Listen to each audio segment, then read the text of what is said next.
Welcome to today's episode of Midnight Transformations, where consciousness meets healing through the ancient art of storytelling. Tonight, we journey into the heart of a pattern that touches so many beautiful souls, the relentless drive to win, this drive to prove worth through constant doing, the exhausting need to be perpetually useful, and the profound healing that comes when we finally learn to rest in our inherent value. In the space between sleeping and waking, where the boundaries of ordinary consciousness dissolve into something far more vast and accepting, there exists a realm where healing happens through narrative. Tonight, your awareness shifts to receive wisdom through tale, allowing your tired soul to find rest in a story that knows your deepest truth. Beyond the veil of ordinary awareness, transformation awaits those brave enough to witness their own reflection in another's journey. In the quantum field of possibility, where time bends and healing flows naturally like water finding its course, we discover a character whose story mirrors the hidden chambers of your own heart.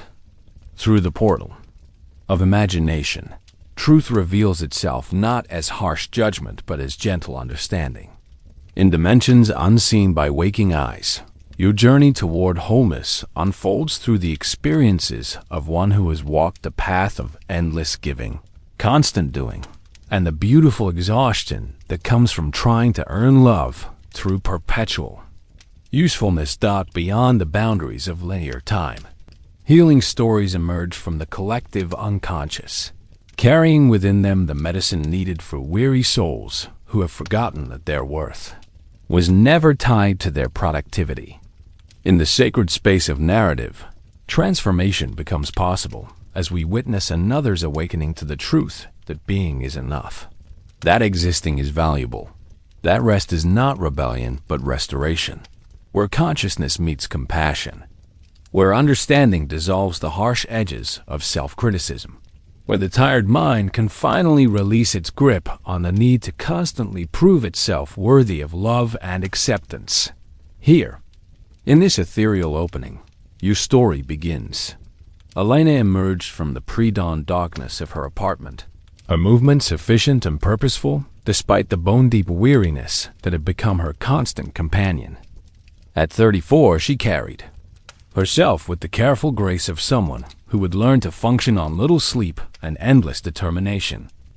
Her dark hair was pulled back in a practical bun, and her clothes were chosen for comfort and utility rather than style.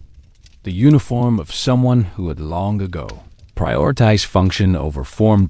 As a social worker specializing in family crisis intervention, Elena's days began before sunrise and often extended far into the night. Her small apartment reflected her priorities, a sparse but clean space dominated by stacks of case files, a computer that rarely shut down, and a kitchen that served primarily as a storage area for takeout containers and coffee supplies. The walls bore no personal photographs, no artwork, no indication that someone actually lived there rather than simply existing between emergencies. Elena's identity had crystallized around her ability to be needed. She was the colleague who stayed late when others went home, the friend who answered calls at 3 a.m, the daughter who managed her aging parents' finances and medical appointments despite living in a different city. Her phone buzzed constantly with requests for help, advice, intervention, presence, and she responded to each notification with the automatic efficiency of someone who had learned that her value lay in her availability. But beneath this carefully constructed exterior of competence and reliability, something fundamental was beginning to crack. Elena had started experiencing what she privately called the moments, brief instances when she would find herself standing in her kitchen at midnight, holding a cup of cold coffee, unable to remember how she had gotten there or what she was supposed to be doing next. These moments frightened her because they represented a loss of control, a failure of the very efficiency that had become her identity. The struggle manifested in her body as chronic tension that no amount of stretching could release. In her mind, as an inability to quiet the constant mental list-making and problem-solving and in her spirit as a growing sense of emptiness that seemed to expand in proportion to the number of people she helped. Elena had become skilled at recognizing burnout in her clients and advocating for their need for rest and self-care. Yet she remained blind to the same patterns in her own life. Her apartment bore witness to her dedication. Case files organized by urgency rather than alphabetically, a coffee maker that ran more often than it rested, and a bed that served more as a place to collapse than to truly rest. The refrigerator was covered with thank you notes from clients, appreciation cards from colleagues, and reminders of upcoming obligations, a collage of external validation that somehow never quite filled the internal void. Elena's world existed in a constant state of motion, a reality constructed around the needs of others and the systems designed to serve them. The city where she worked was a sprawling metropolis of 8 million souls, each carrying their own burdens, their own crises, their own desperate need for someone to care. The social services building where she spent most of her waking hours was a concrete monument to institutional efficiency, fluorescent lights that hummed with constant electricity, hallways that echoed with hurried footsteps, and office spaces divided into cubicles that offered the illusion of privacy while maintaining the reality of constant surveillance. The environmental psychology of Elena's existence reflected her internal landscape perfectly. Everything was designed for function, for efficiency, for the rapid processing of human need. The waiting rooms where clients sat were painted in colors chosen to be calming but neutral, beiges and pale blues that suggested tranquility without offering actual peace. The air conditioning system worked overtime to maintain a temperature that would keep everyone comfortable, enough to function but never comfortable enough to truly relax. Elena's daily route through the city took her through neighborhoods where crisis was the norm rather than the exception. She knew the locations of every emergency shelter, every crisis hotline, every 24-hour pharmacy, and urgent care clinic. Her car was equipped with supplies for any emergency: blankets, water bottles, phone chargers, and a first aid kit that she had used more times than she could count. The city had become her extended office, and she moved through it with the familiarity of someone who had learned to navigate by landmarks of human need. The symbolic landscape of Elena's world was rich with meaning that she had not yet learned to read. The bridges she crossed daily between neighborhoods represented the connections she facilitated between people and resources. Yet she rarely considered who might be building bridges to support her own crossing. The parks she passed were filled with people at rest, reading, playing, simply existing without agenda. Yet she never stopped to join them, always hurrying toward the next crisis, the next person who needed her intervention. Every detail of Elena's environment carried healing significance that awaited her recognition. The sunrise that painted her apartment walls each morning spoke of renewal and new beginnings, yet she was usually too rushed to notice. The evening shadows that lengthened across her desk suggested the natural rhythm of work and rest, yet she continued typing reports long after darkness fell. The silence of her apartment in the rare moments when her phone wasn't ringing offered an invitation to peace that she consistently declined in favor of checking email or reviewing case files.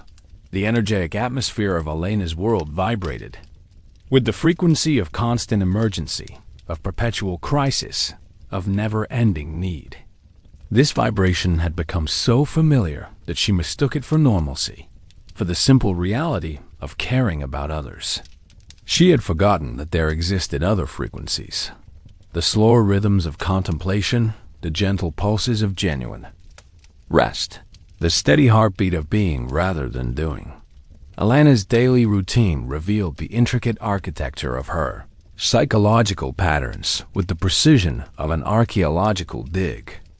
Each morning began at 5:30 a.m., not because she felt naturally rested, but because she had calculated that this gave her exactly enough time to check overnight emails, review the day's case files, and prepare mentally for whatever crises awaited. Her attention. Her shower was timed to 7 minutes. Her breakfast was usually consumed while standing at the kitchen counter reading case notes. And her commute was spent returning voicemails from clients who had called during the night. The microscopy of Elena's routine revealed a person who had eliminated every moment of potential stillness from her day. She carried her laptop everywhere, had backup chargers for her phone, and had programmed her calendar to send reminders 15 minutes before every appointment. Her desk drawer contained protein bars, instant coffee packets, and over-the-counter pain relievers, the supplies of someone who had learned to push through physical discomfort in service of constant availability. Elena's trigger identification system was sophisticated in its unconscious design. Any mention of someone needing help, whether from a colleague, a friend, or even a stranger overheard in a coffee shop, would activate her immediate response. Protocol. Her body would tense, her mind would begin problem-solving, and her calendar would automatically reorganize to accommodate the new need. She had trained herself to scan every environment for signs of distress, every conversation for opportunities to be helpful, every situation for ways she could add value. The specific situations that activated Elena's deepest patterns were those that involved vulnerability. A client breaking down during a session would trigger her to stay late, rearrange her schedule, and mobilize resources beyond the scope of her official responsibilities. A colleague mentioning stress at home would prompt Elena to offer to take on additional work, to cover shifts, to become the solution to problems that weren't hers to solve.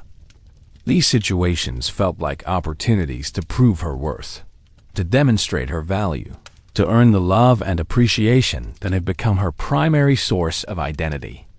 Elena's coping mechanisms had evolved into an elaborate system of self-medication through usefulness.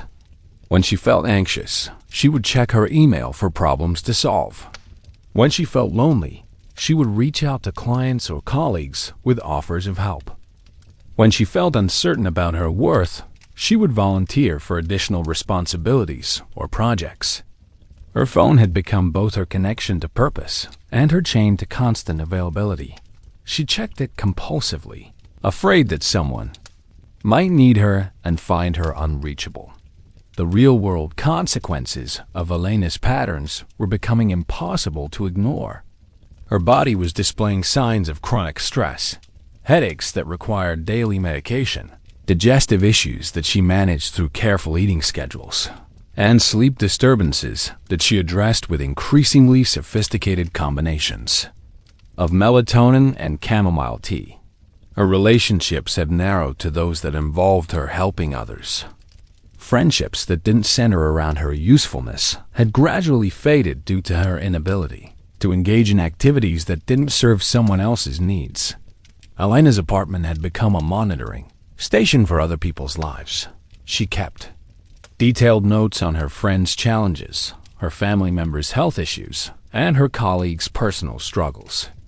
Her calendar was color-coded by the type of help she was providing: red for crisis interventions, blue for ongoing support, green for professional obligations, and yellow for the increasingly rare moments designated for personal needs. The yellow blocks had become smaller and less frequent over the years, often eliminated entirely when someone needed her attention.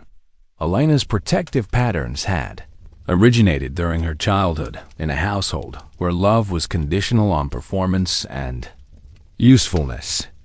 Her mother, struggling with depression and anxiety, had relied heavily on Elena's emotional support and practical help from an early age.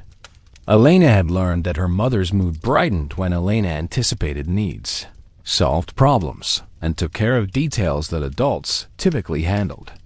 This early training had taught Elena that her worth was directly proportional to her utility, that love was earned through constant service, and that her own needs were secondary to everyone else's. The family dynamic had positioned Elena as the responsible one, the helper, the child who could be counted on to manage situations beyond her developmental capacity. When her parents fought, Elena became the mediator. When her younger brother struggled in school, Elena became his tutor.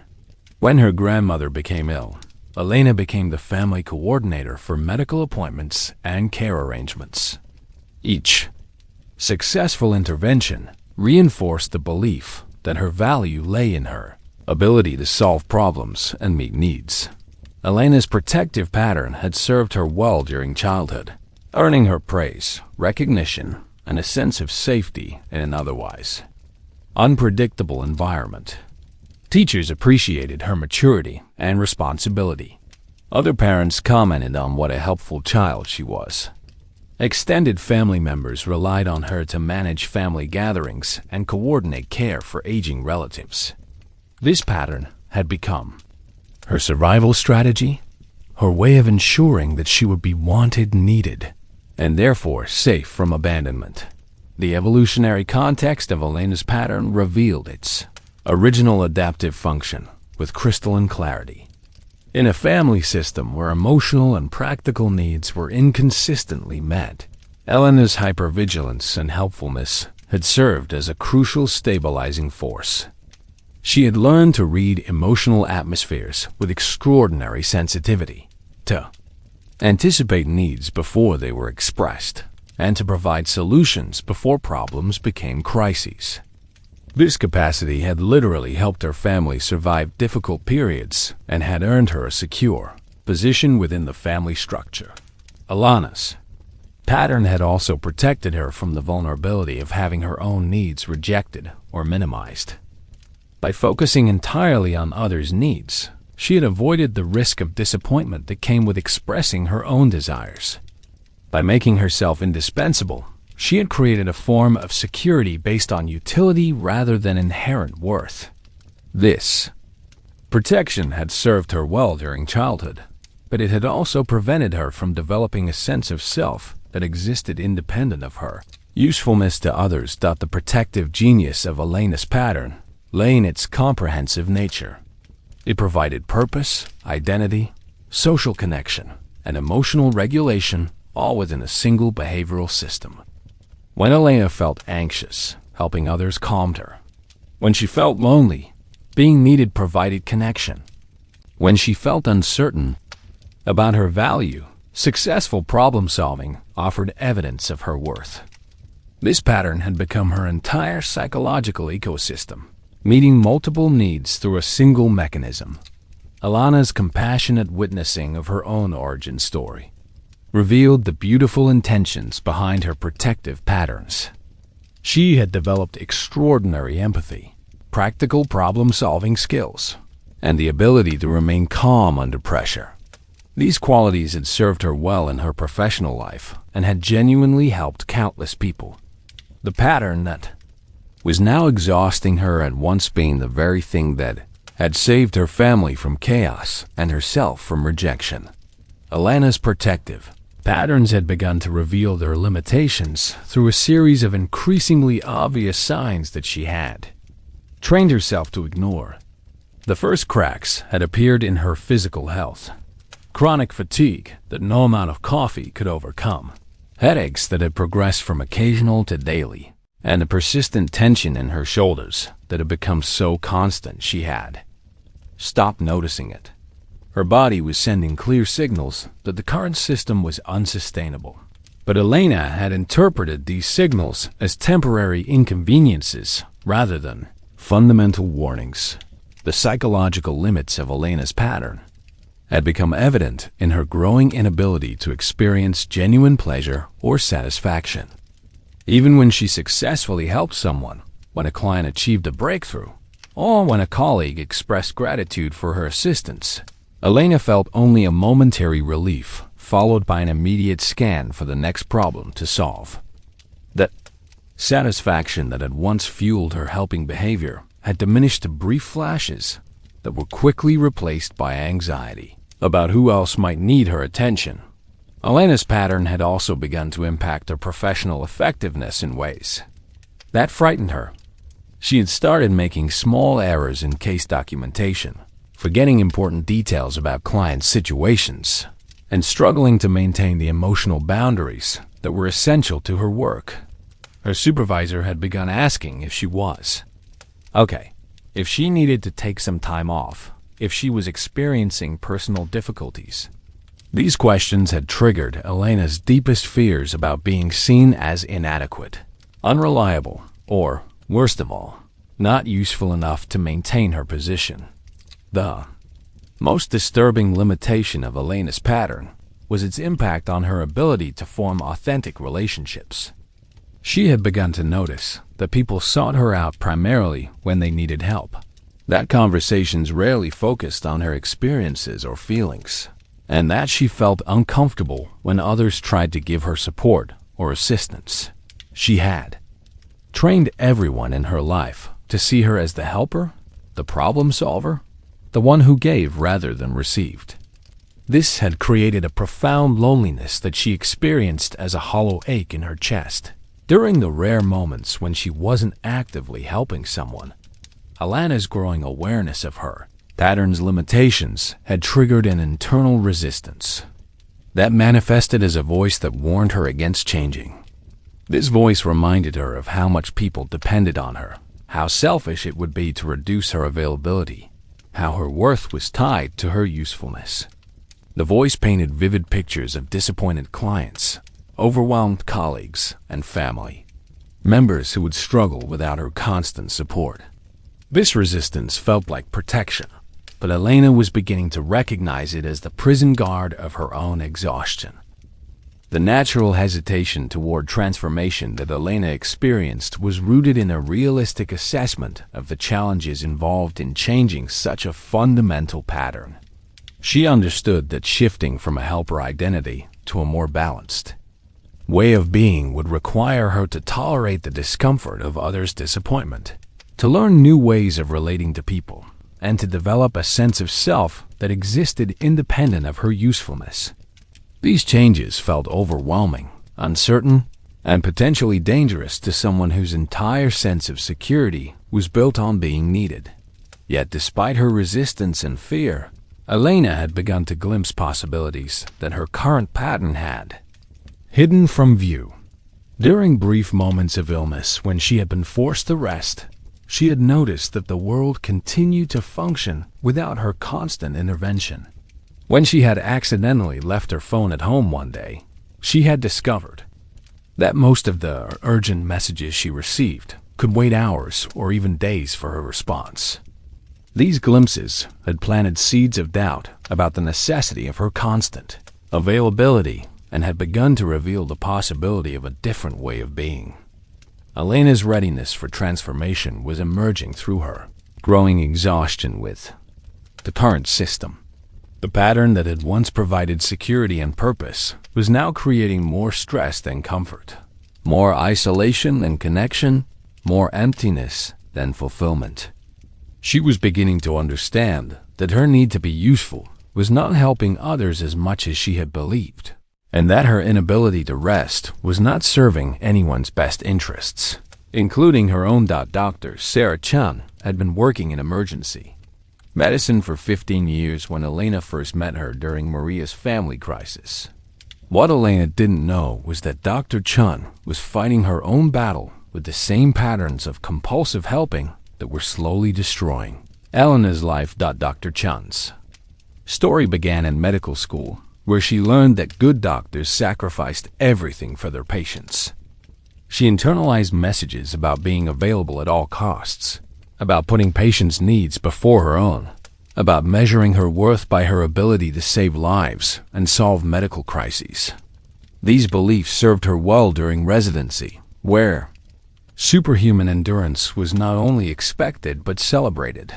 But 15 years into her career, Dr. Chun was showing signs of what she privately called compassion collapse.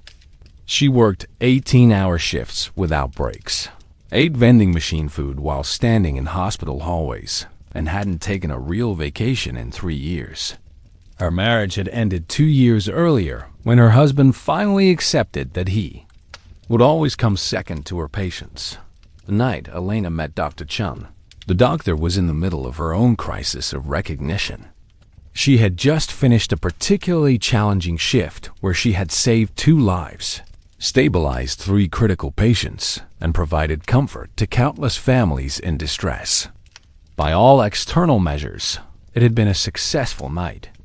But as Dr. Jung sat in her car in the hospital parking lot at 3 a.m., she felt nothing but emptiness. "I realized that I had become a machine," Dr. Jung would later tell Elena during one of their coffee conversations. "I was incredibly good at fixing medical problems, but I had completely lost touch with why I became a doctor in the first place. I was helping people survive their medical crises, but I wasn't really present with them as human beings." Dr. Jung's breaking point came when a colleague found her crying in a supply closet after losing a patient despite her best efforts. The colleague, an older physician named Dr. Martinez, sat with Dr. Jung and shared his own story of burnout and recovery. "Being a good doctor doesn't mean being an exhausted doctor," he told her. "You can't heal others if you're not taking care of yourself." Dr. Martinez introduced Dr. Jung to a support group for healthcare professionals who were learning to practice medicine sustainably. The group met weekly and focused on maintaining compassion without developing compassion fatigue, serving patients effectively while preserving personal well-being, and finding meaning in medical practice without sacrificing everything else that made life worth living. Through the support group, Dr. Jung learned that her exhaustion and emotional numbness were not signs of weakness, but symptoms of a system that demanded superhuman performance from human beings. She discovered that many healthcare professionals struggled with the same patterns of overgiving, boundary confusion, and identity fusion with their professional roles. Dr. Jung began implementing changes that initially felt selfish but ultimately made her a better physician. She started taking actual lunch breaks instead of eating while reviewing charts. She learned to hand off patients to colleagues at the end of her shifts instead of staying to follow up on every case. She established boundaries around being called in for non-emergency situations during her time off. The most challenging change for Dr. Jung was learning to be present with patients suffering without taking responsibility for fixing everything that was wrong in their lives. She had to accept that her role was to provide the best medical care possible within her scope of practice, not to solve all the social, emotional, and psychological problems that contributed to patients' health issues. Dr. Jung's transformation was gradual but profound. She rediscovered her love of medicine as she learned to practice from a place of sustainable compassion rather than depleting martyrdom. Her patient care actually improved as she became more present and less overwhelmed.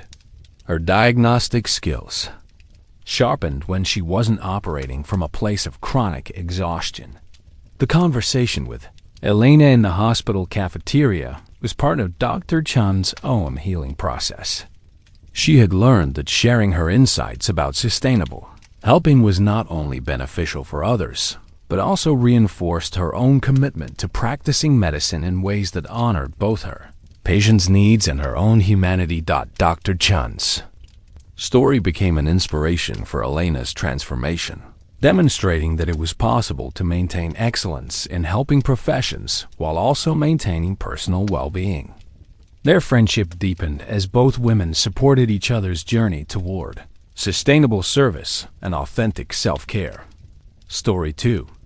The teacher's revelation. Isabella Martinez had been teaching 3rd grade for 8 years when she experienced what she later called her classroom epiphany, a moment of recognition that changed not only her approach to teaching, but her entire understanding of what it meant to help children learn and grow.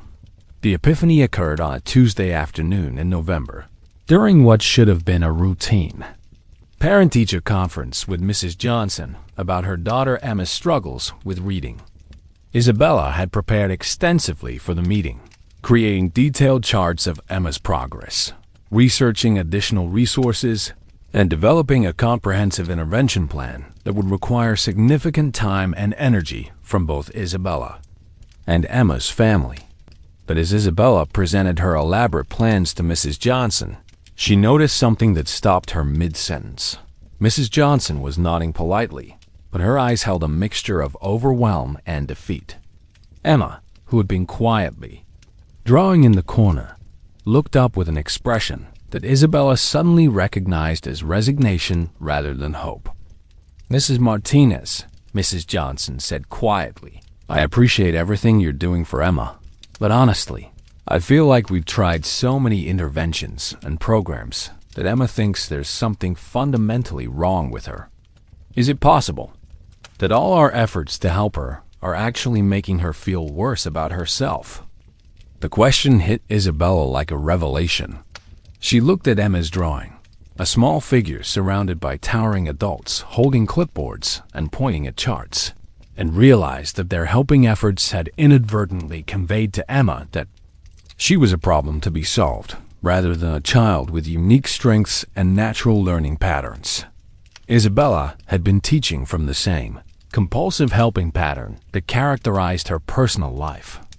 She automatically identified students' deficits and created elaborate plans to fix them, often without considering whether her interventions honored the children's own learning styles, interests, and developmental timing. Her classroom had become a medical model focused on diagnosing and treating learning problems, rather than a growth model focused on nurturing each child's inherent capacity for learning. That evening, Isabella sat in her empty classroom and examined everything through new eyes. Her bulletin boards were covered with deficit-focused data charts, tracking what students couldn't do rather than celebrating what they could do. Her lesson plans were driven by curriculum requirements and test preparation, rather than by her students' curiosity and natural interests. Her communication with parents focused on problems and interventions rather than strengths and possibilities. Isabella decided to experiment with what she called asset-based teaching, an approach that started with recognizing and building on each child's existing strengths rather than immediately trying to fix their weaknesses. She began observing her students more carefully, noticing their unique ways of learning, their individual interests, and their natural talents that might not align with traditional academic measures. With Emma specifically, Isabella discovered that the little girl was actually a gifted storyteller who created elaborate narratives about her drawings. Instead of focusing on Emma's reading difficulties, Isabella began incorporating storytelling into Emma's learning process. She encouraged Emma to tell stories about pictures, to create her own books with illustrations and dictated text, and to share her stories with younger students. The transformation in Emma was remarkable. When learning was connected to her natural storytelling ability, her reading skills began to develop organically. More importantly, Emma's confidence and joy in learning returned as she experienced herself as a capable, creative person rather than a student with deficits that needed remediation. Isabella extended this asset-based approach to her entire classroom. She started each parent conference by sharing 3 specific strengths she had observed in each child. She created classroom displays that celebrated diverse forms of intelligence and creativity. She modified her teaching methods to accommodate different learning styles rather than requiring all students to learn in the same way. The change in classroom culture was dramatic. Students became more confident, more creative, and more engaged in learning when they experienced themselves as capable people with unique gifts rather than as problems to be solved. Parents reported that their children were more excited about school and more positive about themselves as learners. Isabella's transformation extended beyond her classroom to her personal relationships. She began applying the same asset-based approach to her family and friends, looking for strengths to celebrate rather than problems to fix. She discovered that this shift made her relationships more enjoyable and more energizing. The most profound change for Isabella was in her relationship with herself. She stopped viewing her own challenges and limitations as defects that needed correction and started seeing them as part of her unique human complexity. She began treating herself with the same asset-based approach she used with her students, focusing on her strengths while gently addressing areas for growth. Isabella's story became part of Elena's learning about sustainable helping when they met through the Community Healing Networks project. Isabella's experience demonstrated that helping could be asset-based rather than deficit-focused, empowering rather than disabling, and energizing rather than depleting for both the helper and the person being helped. Story 3. The Therapists. Mirrored DR. Michael Thompson had been practicing psychotherapy for 22 years when he encountered a client who would become his greatest teacher about the shadow side of helping professions. The client, a woman named Patricia, had been in therapy with various practitioners for over a decade and had developed what she called therapy addiction, a dependence on therapeutic relationships that prevented her from developing confidence in her own psychological resources. Patricia came to Dr. Thompson after her previous therapist had moved to another state, leaving her feeling abandoned and desperate for someone to help her manage her anxiety and depression. During their first session, Patricia presented herself as fundamentally broken and in need of extensive therapeutic intervention to function in daily life. Dr. Thompson's initial response was to develop a comprehensive treatment plan addressing Patricia's multiple diagnoses and complex trauma history. He scheduled twice-weekly sessions, assigned homework exercises, and began working through Patricia's issues systematically. But as weeks turned into months, Dr. Thompson noticed something troubling. Patricia seemed to be getting worse rather than better despite his best therapeutic efforts. Patricia became increasingly dependent on their sessions, calling Dr. Thompson between appointments for guidance on minor decisions and expressing panic whenever he suggested reducing the frequency of their meetings. She seemed to have developed an identity as someone who needs therapy that prevented her from recognizing her own growth and capacity for self-management. The turning point came during a session when Patricia said, "Dr. Thompson, I don't know what I would do without therapy. I've been in treatment for so long that I can't imagine making decisions or handling problems on my own. Sometimes I create crises just to have something important to talk about in session." Patricia's honest confession forced Dr. Thompson to examine his own motivations and methods. He realized that his approach to therapy had inadvertently reinforced Patricia's sense of inadequacy and dependence. By consistently positioning himself as the expert with solutions and Patricia as the patient with problems, he had prevented her from discovering her own wisdom and resilience. Dr. Thompson began researching therapeutic approaches that emphasized client empowerment rather than therapist expertise.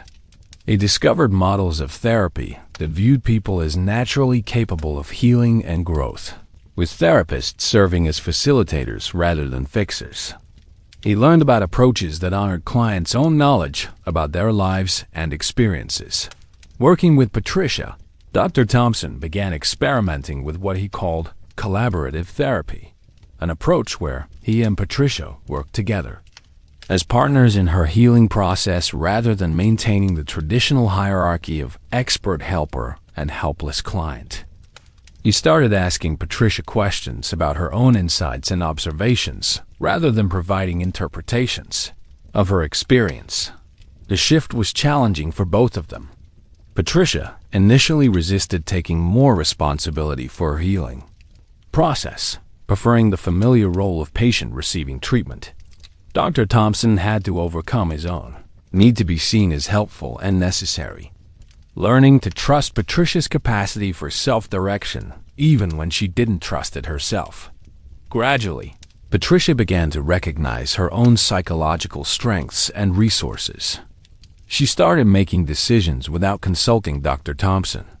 First, handling minor crises independently and developing confidence in her ability to navigate life's challenges.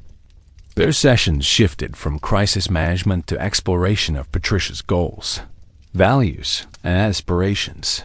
The transformation culminated when Patricia announced that she was ready to end therapy not because her problems were completely solved, but because she had developed confidence in her ability to handle problems as they arose. "I realized," she told Dr. Thompson, "that I'd been treating therapy like a crutch instead of like physical therapy that helps you get stronger so you don't need the crutch anymore." Dr. Thompson's experience with Patricia catalyzed a complete revision of his therapeutic approach. He began working with all his clients from an empowerment perspective, viewing his role as helping people discover their own capacity for healing rather than providing healing from the outside. This shift made his work more effective and more satisfying. The personal impact on Dr. Thompson was equally profound. He recognized that his own need to be needed had sometimes interfered with his clients' growth and independence. He began examining his helping patterns in his personal relationships, discovering that he often positioned himself as the wise counselor rather than participating in mutual, reciprocal relationships. Dr. Thompson's story intersected with Elena's journey when he presented at a conference about sustainable therapeutic practice. His insights about the difference between empowering and enabling therapy provided Elena with a framework for understanding her own helping patterns and their impact on the people she served. Story 4. The Nurses. Night shift. Carmen Rodriguez had been working as a night shift nurse in the intensive care unit for 12 years when she experienced what would become the most transformative moment of her nursing career. It happened during what seemed like an ordinary night in February, but the events of that shift would change Carmen's understanding of healing, helping, and the true nature of therapeutic presence. Carmen's night began with the admission of Mr. Joseph Whitman, an elderly man who had suffered a massive heart attack and was not expected to survive the night. His family, his wife of 53 years, his 3 adult children, and several grandchildren had gathered in the ICU waiting room, struggling with the reality that they were likely saying goodbye to their patriarch. Carmen's initial response was to do everything in her power to keep Mr. Whitman comfortable while providing emotional support to his grieving family. She checked his vital signs frequently, adjusted his medications meticulously, and spent time with his family, offering tissues, coffee, and words of comfort. By 2 a.m., Carmen was exhausted from trying to manage everyone's physical and emotional needs while maintaining the complex medical care required for her other patients. The shift in Carmen's perspective began when Mrs. Whitman asked if she could spend the night in her husband's room, just sitting beside his bed and holding his hand. Carmen's first instinct was to explain the ICU policies about visiting hours and the importance of letting the patient rest. But something in Mrs. Whitman's quiet dignity made Carmen pause and reconsider. Instead of enforcing the rules, Carmen found herself asking, "What would help you most right now?" Mrs. Whitman's response was simple. "I just want to be with him. I don't need you to fix anything or make it better. I just want to hold his hand and let him know I'm here." Carmen arranged for a comfortable chair beside Mr. Whitman's bed and helped Mrs. Whitman settle in for the night. Instead of bustling around the room with medical interventions, Carmen found herself simply being present, checking on them quietly, offering wordless support, and creating an atmosphere of peace rather than medical urgency. As the hours passed, Carmen witnessed something profound unfolding in that dimly lit ICU room. Mrs. Whitman began talking softly to her unconscious husband, sharing memories of their life together, expressing her love, and giving him permission to let go when he was ready. The grandchildren took turns sitting with their grandfather, sharing stories and expressing gratitude for his influence on their lives. Carmen realized that her most powerful intervention that night was not medical, but spiritual. She had created space for a family to say goodbye with dignity, love, and presence. By stepping back from her usual mode of constant activity and problem-solving, she had allowed room for something sacred to unfold. Mr. Whitman died peacefully at dawn, surrounded by his family's love and Carmen's quiet presence. As Carmen helped The family say their final goodbyes. Mrs. Whitman took her hand and said, "Thank you for letting us be with him. You gave us the greatest gift, the chance to love him well as he was dying." That night fundamentally changed Carmen's approach to nursing. She realized that healing involved much more than medical interventions, and that sometimes the most therapeutic thing she could do was simply be present with people in their most vulnerable moments. She began to understand that her presence was often more powerful than her actions. Carmen started practicing what she called presence-based nursing, an approach that emphasized being with patients and families rather than constantly doing things for them. She learned to sit quietly with people who were afraid, to listen without trying to fix their emotional distress, and to offer her calm, grounded presence as a form of healing. The shift in Carmen's practice extended beyond end-of-life care to all her patient interactions. She began spending more time simply being present with patients who were anxious about procedures, offering her attention and presence rather than immediately reaching for medication or distraction techniques. She discovered that patients often calmed down more quickly when she sat with them quietly than when she tried to talk them out of their fears. Carmen's transformation influenced her relationships with colleagues as she modeled a different way of being in the high-stress ICU environment. Instead of rushing from crisis to crisis, she moved with intentional presence. Instead of solving everyone's problems, she offered support and collaboration. Her colleagues began to notice that the atmosphere on their unit felt calmer and more peaceful when Carmen was working. The personal impact on Carmen was equally significant. She stopped trying to carry her patients' suffering home with her, learning to be fully present during her shifts while maintaining healthy boundaries around her emotional involvement. She developed practices for releasing the emotional intensity of her work at the end of each shift, allowing her to be fully present in her personal life as well. Carmen's story became part of Elena's learning when they met through a conference on compassion fatigue in healthcare. Carmen's insights about presence-based helping provided Elena with a new understanding of how to serve others without depleting herself, how to offer healing through being rather than just doing. Story 5.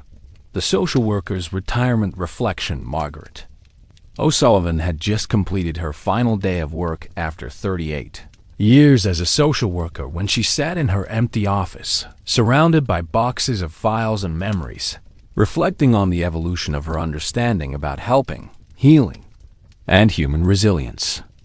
Her retirement was not an ending but a completion, the culmination of a career that had transformed her from a young idealist who wanted to save the world into a wise elder who understood that the world saved itself through the love and support of people who knew how to help without harming.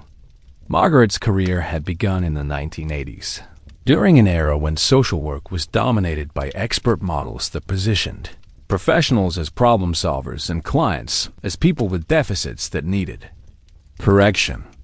She had entered the field with enormous passion and energy, believing that her role was to fix broken systems, heal traumatized individuals, and solve complex social problems through her knowledge, skills, and dedication. For the first decade of her career, Margaret worked with the intensity and self-sacrifice that characterized many helping professionals of her generation. She stayed late to finish paperwork, took calls from clients during weekends, and measured her success by how many people she could help and how many problems she could solve. She was proud of her dedication and frustrated when colleagues seemed less committed to their work. The first crack in Margaret's approach came during her work with a family involved in the child welfare system. The Martinez family had been referred for services after reports of neglect, and Margaret had developed a comprehensive intervention plan involving parenting classes, counseling services, housing assistance, and job training. She worked tirelessly to coordinate these services and monitor the family's progress. After 6 months of intensive intervention, Margaret was disappointed to discover that the family was struggling more than when services had begun. The parents seemed overwhelmed by the multiple requirements. The children were confused by all the new people in their lives, and the family's natural support systems had been disrupted by the formal service plan. Margaret's supervisor, an experienced social worker named Dorothy Chen, helped Margaret examine what had gone wrong. "Margaret," Dorothy said gently, "I think you've been so busy providing services that you haven't taken time to understand what this family actually needs or what strengths they already have." Dorothy introduced Margaret to a family preservation model that emphasized building on existing family strengths rather than correcting identified deficits. This approach required Margaret to spend time getting to know the Martinez family as people rather than as cases, to understand their cultural values and informal support systems, and to work with them as partners rather than recipients of her expertise. The shift in approach was dramatically successful. When Margaret started from the family's strengths and priorities, rather than from agency assessments and service plans, the parents became engaged partners in creating positive changes. The children responded better to interventions that built on their family's existing relationships and values. The formal services were reduced while outcomes improved. This experience launched Margaret on a journey of learning that would continue throughout her career. She became interested in empowerment-based practice models, strengths-based assessment tools, and collaborative approaches to social work intervention. She pursued additional training in family systems therapy, community organizing, and cultural competence. Over the years, Margaret's practice evolved from expert-driven to partnership-based, from deficit-focused to strengths-based, from individual change to systems change. She learned to work with communities rather than just individuals, to address root causes rather than just symptoms, and to support people's own problem-solving rather than solving problems for them. The evolution of Margaret's practice was mirrored by changes in her personal approach to helping and relationships. She learned to offer support without taking responsibility for outcomes, to care deeply while maintaining appropriate boundaries, and to be present with others' struggles without trying to fix them immediately. Margaret's later career included training and supervising newer social workers, helping them avoid some of the pitfalls she had experienced early in her own practice.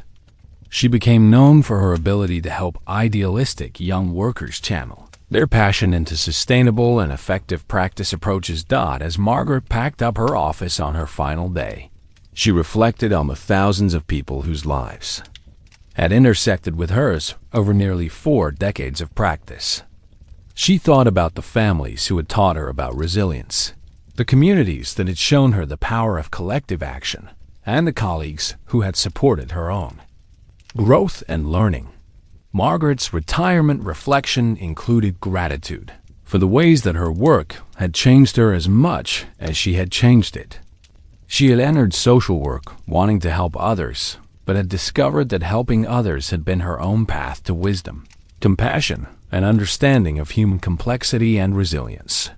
The wisdom Margaret had gained through her career was captured in a letter she wrote to new social workers joining her agency. Your job is not to save people or solve all their problems.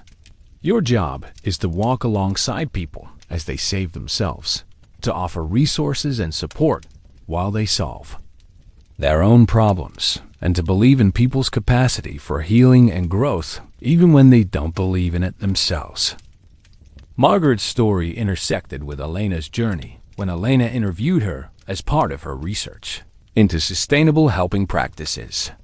Margaret's insights about the evolution from expert-driven to partnership-based practice provided Elena with a long-term perspective on professional development and the possibility of maintaining passion and effectiveness throughout an entire career in helping professions. 3 weeks before Elena would meet Marcus and begin her conscious transformation, she experienced what she would later recognize as her first glimpse of awakening. It happened during a particularly challenging case involving Maria, a single mother of 3 who had been hospitalized after collapsing from exhaustion while working 2 jobs to support her family. Elena had been called to coordinate resources and support, but what she witnessed in that sterile hospital room would plant the first seeds of her own healing. Maria lay in the hospital bed, surrounded by her children, ages 6, 9, and 12, who had been brought by a neighbor when their mother collapsed at her evening cleaning job. Elena arrived expecting to find chaos, crisis, and a family in desperate need of her intervention. Instead, she discovered something that challenged every assumption she held about helping and being helped. The 12-year-old, Isabella, had naturally assumed leadership of her siblings, organizing their homework, distributing snacks from the vending machine, and speaking quietly to the medical staff about their mother's condition. The 9-year-old, Carlos, was entertaining his younger sister with stories he made up on the spot, his creativity flowing effortlessly despite the frightening circumstances. 6-year-old Sophie was drawing pictures for her mother, colorful images of flowers and sunshine that she placed carefully on the bedside table. Elena watched in fascination as the family functioned as a unit without her coordination. When Maria woke up, her first words weren't requests for help, but expressions of pride in how her children had handled the crisis. "Look how strong you are," she whispered to them. "Look how you take care of each other." Elena realized she was witnessing something she had never seen before, a family drawing strength from within rather than seeking it from external sources. The attending physician, Dr. Sarah Chun, noticed Elena's observation and invited her for coffee in the hospital cafeteria. "You look like you've seen something surprising," Dr. Chun said with a knowing smile. Elena found herself confessing her amazement at the family's resilience, their ability to function without constant professional intervention. "You know what I've learned in 15 years of emergency medicine?" Dr. Chun said, stirring her coffee slowly. "The human spirit is far more resilient than our helping systems give it credit for. Sometimes the best thing we can do is create space for people's natural strength to emerge rather than rushing in with solutions."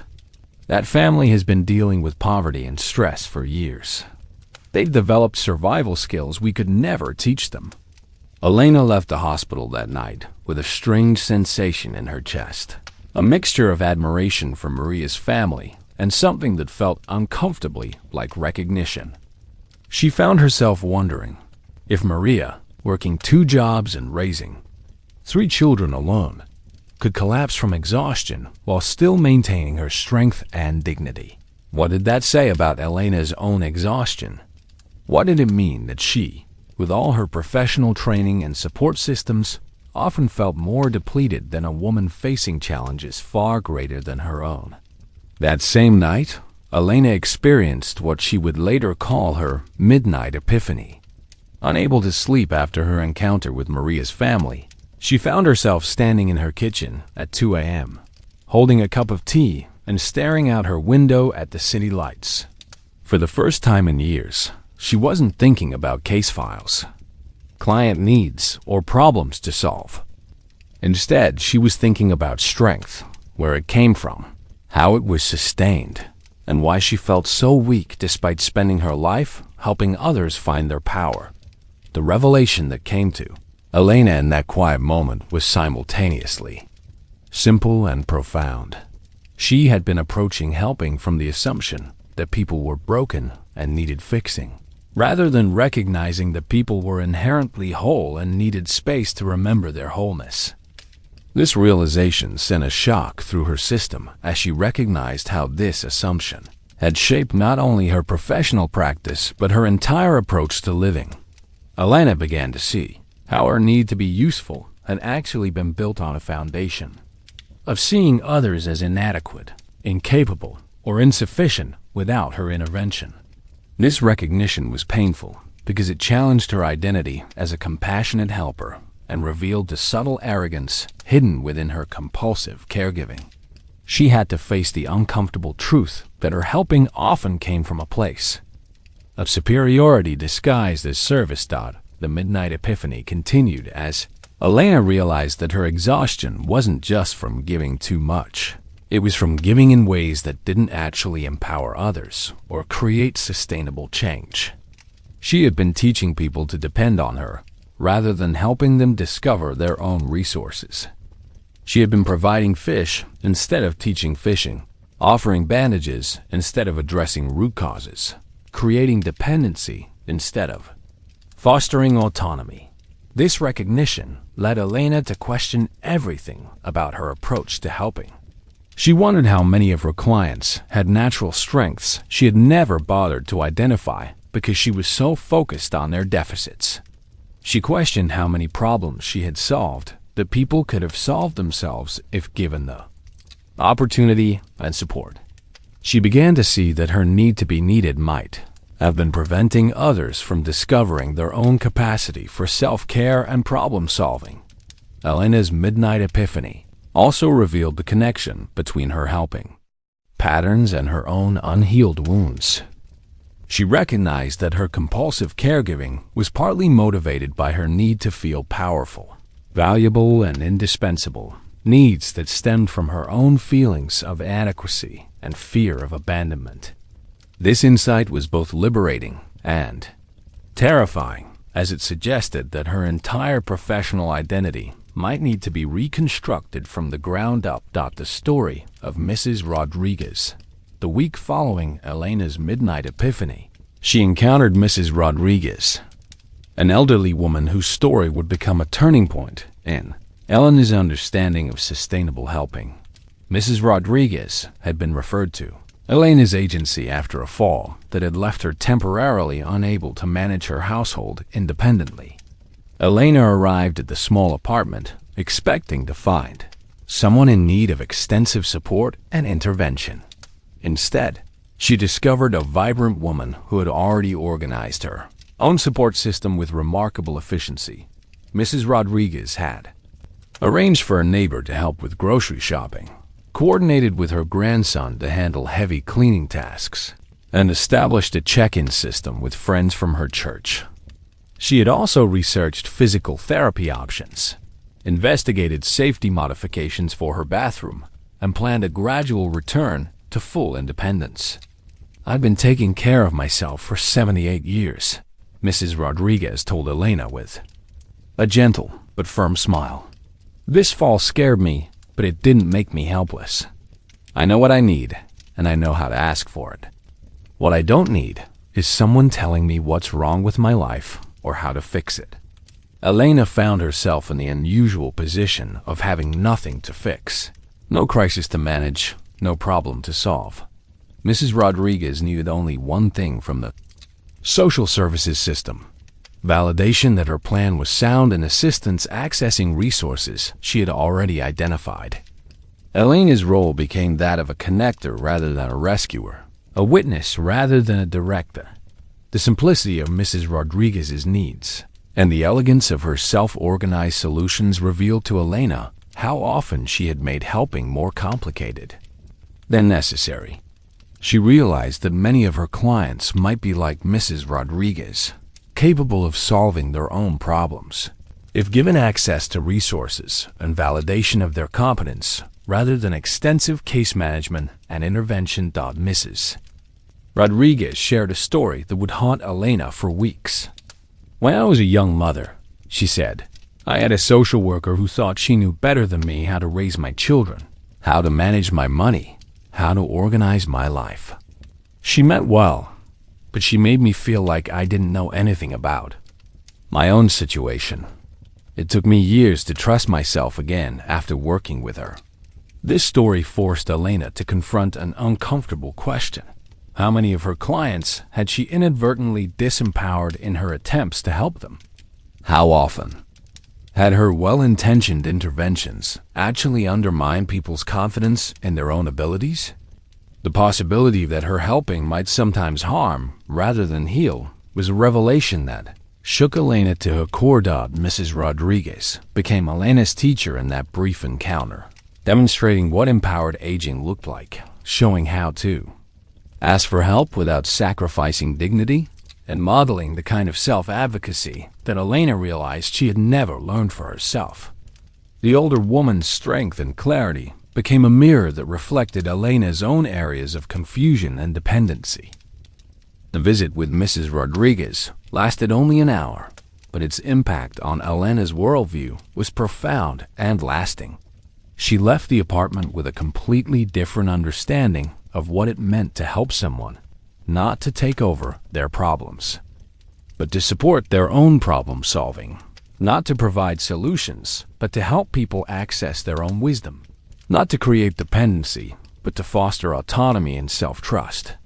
2 days after meeting Mrs. Rodriguez, Elena witnessed something that would accelerate her awakening process: the complete breakdown of her colleague and friend, Janet, who had been working in social services for 12 years and had become the unofficial go-to person for every crisis, every emergency, every situation that required extra attention.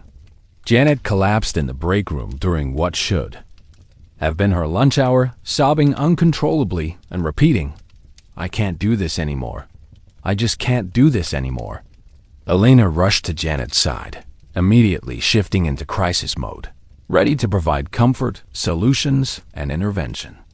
But as she knelt beside her colleague, Elena experienced a moment of jarring recognition. She was looking at her own future. Janet's breakdown wasn't just about work stress or difficult cases. It was about the complete depletion that came from years of giving without receiving, helping without boundaries, serving without self-care. Janet's story poured out in broken fragments, working weekends for months, taking calls from clients during family dinners, lying awake at night worrying about cases, feeling guilty every time she tried to rest, believing that taking time off meant abandoning people who needed her. Elena recognized every detail of Janet's experience because she was living it herself, just a few months behind on the timeline toward complete burnout. "I don't know who I am if I'm not helping someone," Janet whispered through her tears. "I don't know what I'm worth if I'm not solving problems, if I'm not available, if I'm not useful. But I'm so tired, Elena. I'm so tired I can barely think straight anymore." Elena held Janet as she cried, but for the first time in her professional life, she didn't try to fix the situation or offer solutions. Instead, she simply witnessed Janet's pain and recognized it as a mirror of her own hidden exhaustion. In that moment, Elena understood that her colleague's breakdown was also her own wake-up call, a preview of what would happen if she continued on her current path without making changes.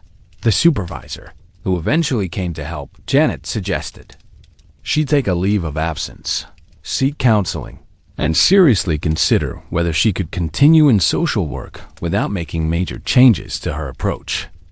Elena watched as Janet was led away, and she felt a chill of recognition that this could easily be her in the near future if she didn't find a different way to serve. Janet's breakdown became a catalyst for Elena's growing awareness that the helping profession had a problem that went beyond individual cases of burnout.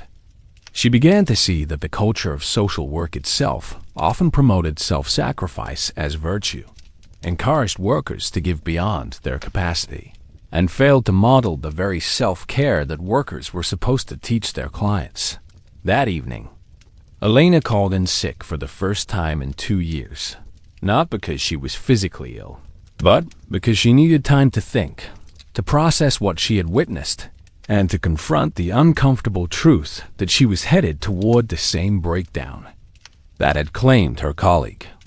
This sick day became Elena's first conscious act of self-care in years, her first acknowledgement that her own well-being mattered as much as her clients' needs. Elena's encounter with transformation began on an ordinary Tuesday morning when she arrived at work to find her usual parking spot occupied by a small food truck painted in warm colors with the words, "Nourishment for the journey," written in flowing script across its side. The truck's presence disrupted her carefully planned morning routine, forcing her to park 3 blocks away and walk through a neighborhood she usually drove past without noticing. The unexpected walk introduced Elena to details that her hurried commute had hidden from her awareness. She noticed the way morning light filtered through the leaves of street trees, casting shifting patterns on the sidewalk. She observed the deliberate slowness of an elderly man feeding pigeons, the patient attention of a woman tending to flowers in a small garden, the unhurried conversation between two friends sharing coffee on a stoop. These observations created a strange sensation in Elena's chest, a mixture of longing and recognition that she couldn't quite name. When Elena finally reached her office building, she discovered that the food truck belonged to Marcus, a former social worker who had left the profession 2 years earlier to pursue what he called a more sustainable way of serving others.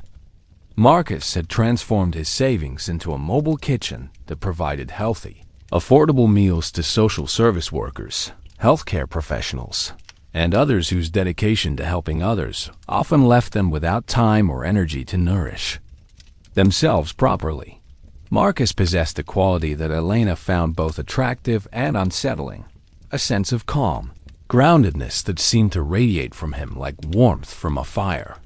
He moved without hurry, spoke without urgency, and listened with the kind of presence that Elena provided to her clients but rarely experienced herself. When he offered her a breakfast burrito, made with intention for those who spend their days caring for others, Elena felt an unfamiliar vulnerability, the strange experience of being seen and cared for without having to earn it through her usefulness. "I used to be where you are," Marcus said, handing Elena a cup of herbal tea that smelled of chamomile and mint. "Running on empty, believing that my worth was measured by how much I could give, how many people I could help, how indispensable I could make myself. It took a breakdown for me to realize that I wasn't actually helping anyone by destroying myself." In the process, Elena's immediate response was to defend her dedication, to explain the importance of her work, to justify her schedule and her availability. But Marcus listened without argument, without trying to fix or change her perspective. His presence created a space that Elena had rarely experienced, one where she could speak honestly about her exhaustion without having to solve it, where she could acknowledge her struggles without having to minimize them, where she could be tired without having to hide it behind competence and efficiency. "The thing about helping others," Marcus continued, "is that it becomes addictive. Not the helping itself, but the feeling of being needed, of having a clear purpose, of knowing that you matter. But when that becomes the only way you can feel valuable, it stops being about service and starts being about survival. You end up helping others to help yourself feel okay, and that's not really helping anyone." Elena felt a shock of recognition that was both uncomfortable and liberating. Marcus had articulated something she had never allowed herself to acknowledge, that her helping behavior had become as much about her own need for purpose and validation as it was about serving others. This recognition felt like a betrayal of her identity, yet it also offered the first glimpse of freedom from the relentless drive that had been consuming her life. Marcus offered Elena an alternative perspective that felt revolutionary in its simplicity. "What if," he suggested, "your worth isn't dependent on how much you do for others? What if you're valuable simply because you exist? What if the best way to serve others is to model what it looks like to live in balance, to take care of yourself, to receive help as graciously as you give it?" This reframe challenged every assumption Elena had built her life upon. If her worth wasn't earned through usefulness, then what was it based on?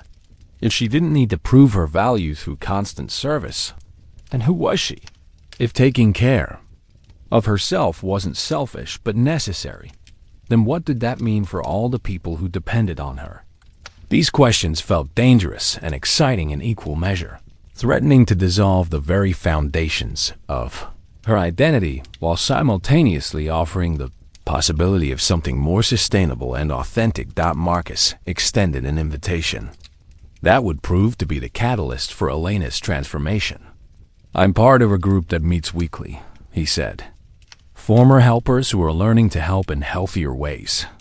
We call ourselves the recovering rescuers. We're not trying to stop caring about others, but we're learning to include ourselves in the circle of care. Would you like to join us? Elena's first instinct was to say no, to explain that she didn't have time for group meetings, that her clients needed her, that she couldn't commit to something that didn't directly serve others. But something in Marcus's presence, his calm certainty, his obvious well-being, his genuine care for her specifically rather than for what she could do for him, made her pause. For the first time in years, Elena found herself considering the possibility that she might deserve the same care and attention that she so freely gave to others. Elena's first meeting with the recovering rescuers took place in a community center room that had been arranged not for efficiency, but for comfort. Soft lighting replaced harsh fluorescence. Chairs were arranged in a circle rather than rows, and the space held an atmosphere of gentle acceptance that Elena found both soothing and terrifying. She had arrived 15 minutes early, planning to help set up chairs or organize materials, but discovered that everything was already prepared, and that her only task was to sit and be present. The group consisted of 7 people from various helping professions: a nurse, a teacher, a firefighter, a therapist, a veterinarian, and a non-profit director, in addition to Marcus. Each person had a story similar to Elena's, a pattern of self-sacrifice disguised as service, a loss of identity outside of their usefulness to others, and a growing awareness that their helping behavior had become unsustainable. Elena felt simultaneously comforted by the recognition and threatened by the implications of joining this group. The group's first rule was radical in its simplicity: no fixing, no advice giving, no problem solving unless specifically requested. Members were encouraged to share their experiences, their struggles, their insights, and their questions without having to provide solutions or take care of others' emotional reactions. This rule created a space Elena had never experienced, one where she could speak about her own needs, without immediately focusing on how to meet others' needs. Elena's first small step toward change was deceptively simple. She agreed to turn off her phone during the weekly group meetings. This hour of unavailability felt like a monumental risk. Yet she discovered that the world continued to function without her constant monitoring. The initial anxiety she experienced when disconnecting from her devices gradually gave way to a sense of relief, a surprising recognition that constant availability was as much a burden as it was a source of purpose. The group introduced Elena to practices that challenged her fundamental assumptions about rest and productivity. They explored the concept of radical rest, the idea that rest was not something to be earned through exhaustion, but something to be practiced as a form of self-care. They examined the difference between helping others from a place of abundance versus helping others from a place of depletion. They investigated the ways that chronic helpfulness could actually enable others' dependence rather than promoting their growth and autonomy.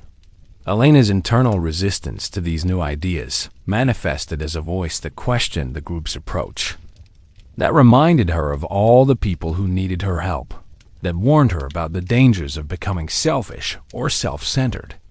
This voice felt like protection, but Elena was beginning to recognize it as the guardian of her exhaustion. She learned to acknowledge this resistance without being controlled by it, to notice the fear without automatically obeying it. The group's experimental approach encouraged Elena to try small changes in her daily routine without committing to major transformations. She began by designating 1 hour each evening as phone-free time, an hour when she would not check messages, return calls, or respond to requests for help. This hour initially felt empty and anxiety-provoking, but Elena gradually learned to fill it with activities that nourished her rather than depleted her: reading for pleasure, taking baths, practicing gentle stretches, or simply sitting quietly with her thoughts. Elena's curiosity about the possibility of change was sparked by her observation of Marcus and the other group members. They seemed to have maintained their caring, compassionate nature while developing healthy boundaries and sustainable practices. They spoke about their work with passion, but without the frantic energy that had become Elena's constant companion.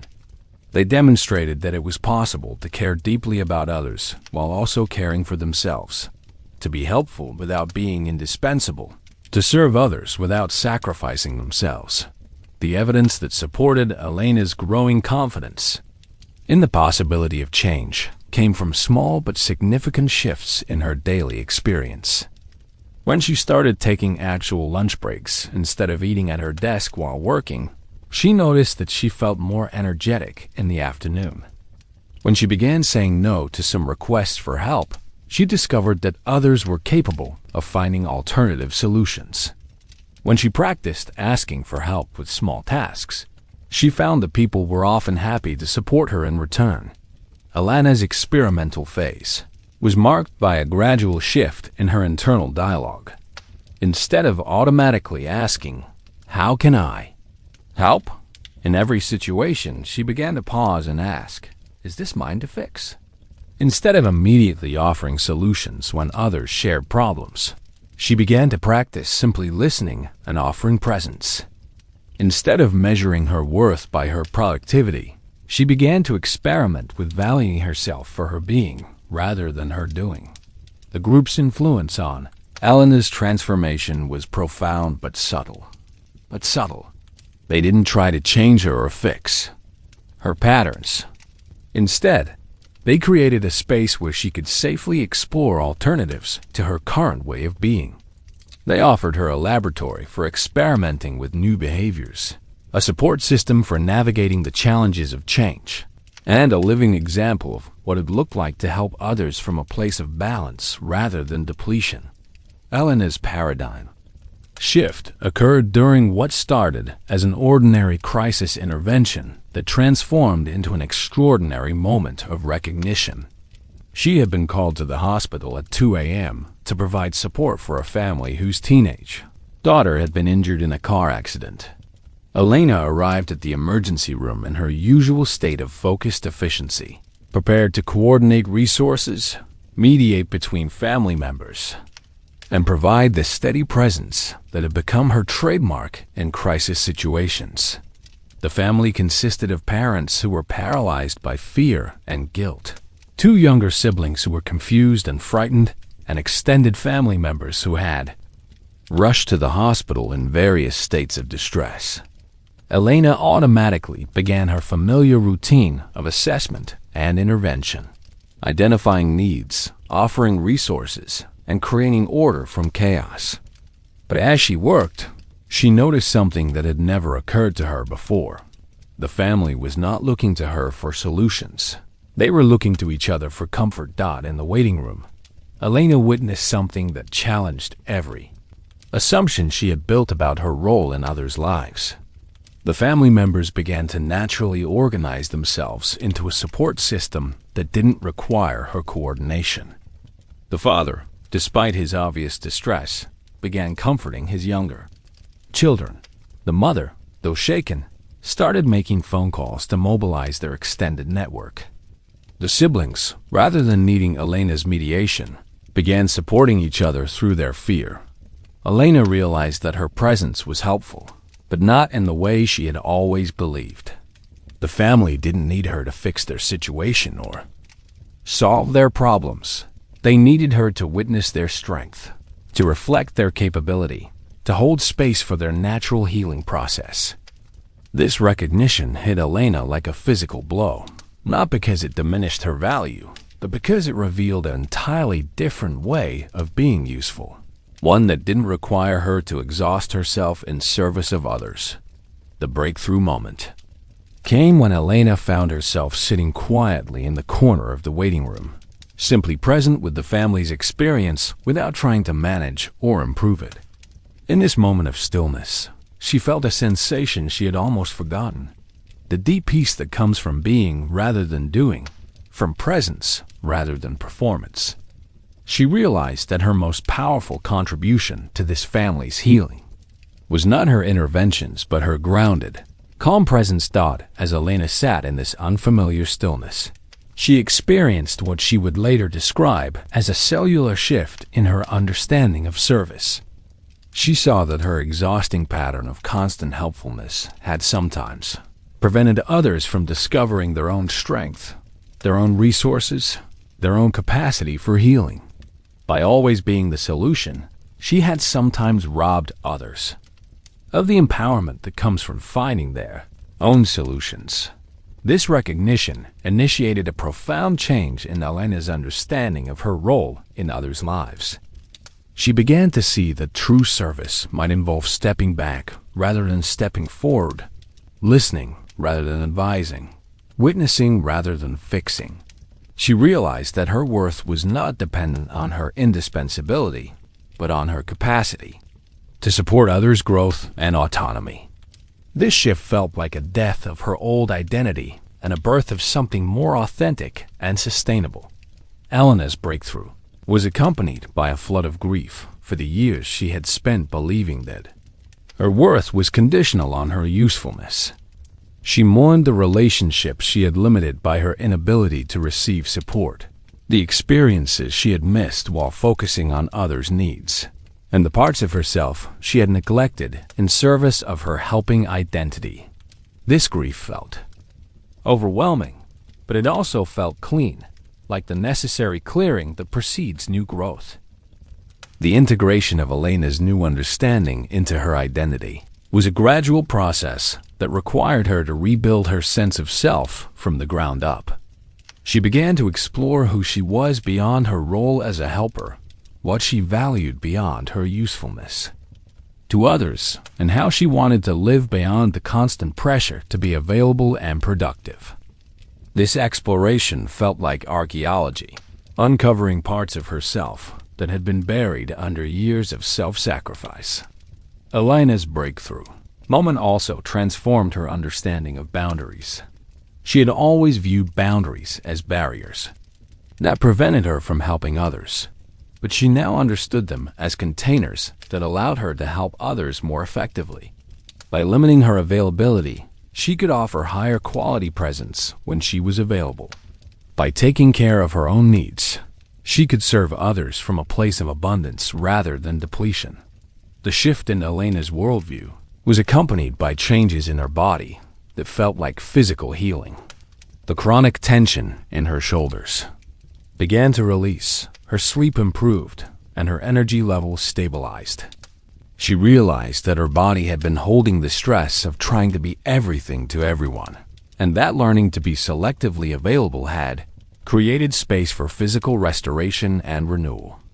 Elena's breakthrough moment marked the beginning of a new chapter in her life, one where service and self-care were not opposing forces, but complementary aspects of a more balanced and sustainable way of being. She understood that her need to be useful had been slowly killing her, not because usefulness was wrong, but because she had been trying to be useful in ways that depleted rather than nourished her spirit. Elena's life began to transform in ways that felt both subtle and revolutionary as she integrated her new understanding of service and self-care into her daily reality.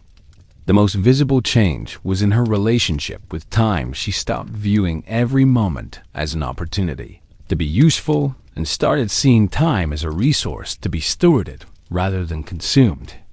Her calendar, once packed with back-to-back commitments, now included blocks of time designated simply as breathing space, periods when she could respond to unexpected needs without sacrificing her own well-being. Elena's apartment underwent a gradual metamorphosis that reflected her internal changes.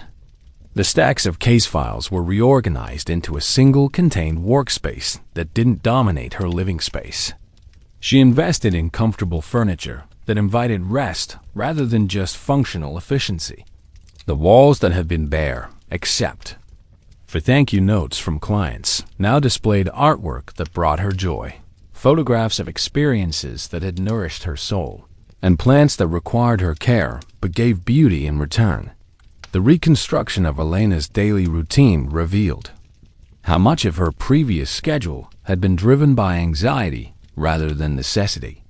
She discovered that she could maintain her professional effectiveness while working fewer hours, that she could provide better support to her clients when she was well rested, and that her availability to others was actually more valuable when it was bounded by healthy limits. Her morning routine expanded to include practices that nourished her spirit: meditation, journaling, or simply sitting with her coffee in silence before beginning her day. Elena's approach to her work underwent a fundamental shift as she learned to distinguish between her professional responsibilities and her personal need to be needed.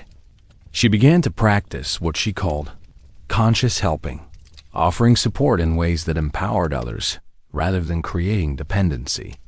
She learned to ask clients what kind of support they needed rather than assuming she knew what was best for them. She developed the skill of sitting with others' discomfort without immediately rushing to fix it.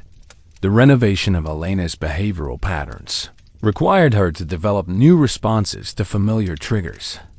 When someone asked for her help, she learned to pause and assess whether the request aligned with her capacity and responsibilities before automatically saying yes. When she felt the urge to check her phone for problems to solve, she practiced redirecting that energy toward activities that nourished her rather than depleted her. When she noticed herself staying late at work out of habit rather than necessity, she gave herself permission to leave and trust that any truly urgent matters would be handled appropriately. Elena's relationship with her phone and technology underwent a complete transformation. She established clear boundaries around her availability, including specific hours when she would not respond to non-emergency communications. She removed work email from her personal phone and designated specific times for checking messages rather than remaining constantly reactive to digital demands. These changes initially felt like neglecting her responsibilities, but Elena discovered that structured availability actually improved her effectiveness and reduced the stress of constant interruption. The challenge of navigating relationships with people who have become accustomed to Elena's unlimited availability required delicate but firm boundary setting. She learned to communicate her changes in ways that honored her past generosity while establishing new expectations. Some relationships deepened as Elena became more authentic and vulnerable, while others naturally faded as they had been built primarily on her usefulness rather than mutual care and respect. Elena's skill development in this new reality focused on practices that had never been part of her previous repertoire. She learned the art of receiving, accepting compliments without deflecting them, allowing others to help her without feeling guilty, and expressing gratitude without immediately reciprocating. She developed what she called presence skills, the ability to be fully with someone without trying to fix them, to listen without formulating solutions, and to offer compassion without taking responsibility for others. Emotions. The construction of Elena's new reality required her to rebuild her relationship with rest as an active practice rather than a passive collapse. She learned that rest was not the absence of activity, but the presence of activities that restored her energy rather than depleting it. She discovered the restorative power of creative pursuits that serve no useful purpose beyond her own enjoyment. Painting watercolor landscapes, learning to play the guitar, reading fiction that transported her to other worlds. Elena's professional life flourished in unexpected ways as she learned to work from a place of abundance rather than depletion. Her clients responded positively to her increased presence and decreased urgency. Her colleagues began to seek her out, not just for her problem-solving abilities, but for her capacity to remain calm and grounded in stressful situations. Her supervisor noticed that her case documentation had improved and that she seemed more engaged and creative in her approach to complex situations. The transformation of Elena's inner voice was perhaps the most profound aspect of her healing journey. The harsh, demanding voice that had driven her toward constant productivity gradually softened into something more encouraging and realistic. Instead of "you should be doing more to help," her inner dialogue began to include phrases like, "You've done enough for today, and your rest serves everyone." The voice that had once criticized her for any moment of stillness learned to celebrate her growing capacity for balance and self-care. Alana's emotional regulation underwent a complete renovation as she learned to experience feelings without immediately trying to fix them or use them to motivate helping behavior. She discovered that her anxiety often contained important information about her boundaries and capacity, that her anger could signal when she was giving more than was sustainable, and that her sadness could guide her toward what she truly valued. These emotions, which she had previously viewed as obstacles to overcome, became valuable sources of wisdom and self-knowledge. The establishment of healthy boundaries became Elena's artistic practice, requiring creativity, patience, and constant refinement. She learned the boundaries were not walls to keep people out, but membranes that allowed healthy connection while preventing depletion. She developed the skill of saying no with kindness, of offering alternative forms of support when direct help wasn't appropriate, and of explaining her limits in ways that honored both her needs and others' feelings. Elena's relationship with boundaries evolved from viewing them as selfish barriers to understanding them as loving containers. She realized that clear boundaries actually improved her relationships by allowing her to show up more fully when she was available and preventing the resentment that had previously built up from overextending herself. Her boundaries became acts of service to others as well as herself, creating space for more authentic and sustainable connections. The practice of self-compassion became Elena's daily spiritual discipline, requiring her to treat herself with the same kindness she had always extended to others. She learned to recognize her self-critical thoughts and respond to them with gentle correction rather than harsh judgment. When she made mistakes or fell back into old patterns, she practiced speaking to herself as she would to a beloved friend who was struggling. This self-compassion created the internal safety that allowed for continued growth and healing.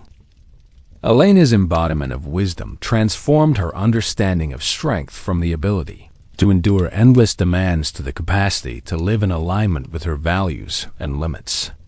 She discovered that true strength included the courage to disappoint others when necessary, the wisdom to recognize her own needs as valid, and the grace to receive help without shame. This new definition of strength felt more sustainable and authentic than her previous understanding based on unlimited endurance. The development of tone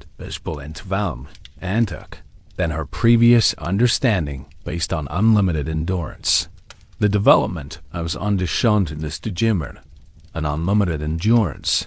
Elena's intuitive wisdom allowed her to distinguish between genuine calls to service and habitual responses to others' needs. She learned to trust her body's signals about her capacity, to honor her emotional responses as valid information, and to make decisions based on her actual resources rather than her idealized vision of limitless availability. This intuitive guidance became her compass for navigating the complex terrain of helping others while caring for herself. Alana's wisdom embodiment included learning to hold paradox, understanding that she could be both caring and boundaried, both helpful and self-preserving, both generous and selective. She no longer saw these qualities as opposing forces, but as complementary aspects of mature service. This ability to hold complexity allowed her to respond to situations with nuance rather than the black and white thinking that had previously driven her toward extremes of self-sacrifice. Elena's transformation began to influence her immediate community in ways that surprised her with their reach and depth. Her colleagues at the social services agency noticed her increased calm and groundedness, and several began asking her about her changed approach to work-life balance. Elena found herself sharing her insights about sustainable helping, modeling what it looked like to leave work at work, and demonstrating that effectiveness could be maintained while reducing hours and increasing boundaries. The recovering rescuers group, which had been Elena's catalyst for change, became a laboratory for her continued growth and a platform for supporting others' transformation. Elena gradually took on a mentorship role with newer group members, sharing her experience of shifting from depletion-based helping to abundance-based service. Her story became a source of hope for others who believed that their worth was tied to their usefulness, and her presence demonstrated that change was possible without losing one's caring nature. Elena's family relationships underwent significant positive changes as she stopped automatically taking responsibility for everyone's problems and emotions. Her mother, initially resistant to Elena's reduced availability, gradually began developing her own support systems and coping strategies. Elena's brother learned to manage his challenges more independently, and their relationship shifted from Elena being his rescuer to being his supportive sister. These changes strengthened family bonds by making them more mutual and less dependent on Elena's constant care. The impact of Elena's transformation rippled through her client relationships in unexpected ways. As Elena became more boundaried and present, her clients began to develop greater autonomy and self-reliance. They started bringing more of their own resources to sessions, taking more responsibility for their progress, and developing confidence in their ability to handle challenges independently. Elena's modeling of self-care gave her clients permission to prioritize their own well-being, creating a positive cycle of healthy boundaries and mutual respect. Elena's changed approach to helping began to influence the culture of her workplace in subtle but significant ways. Her supervisor noticed that Elena's team meetings had become more collaborative and less crisis-driven. Her colleagues began experimenting with their own boundaries around availability and overtime.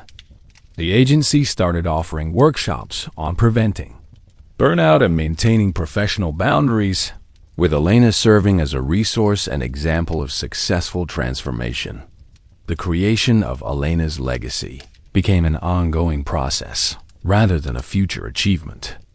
Every interaction where she modeled healthy boundaries, every conversation where she shared her insights about sustainable service, and every decision to prioritize her well-being created ripples that extended far beyond her immediate awareness.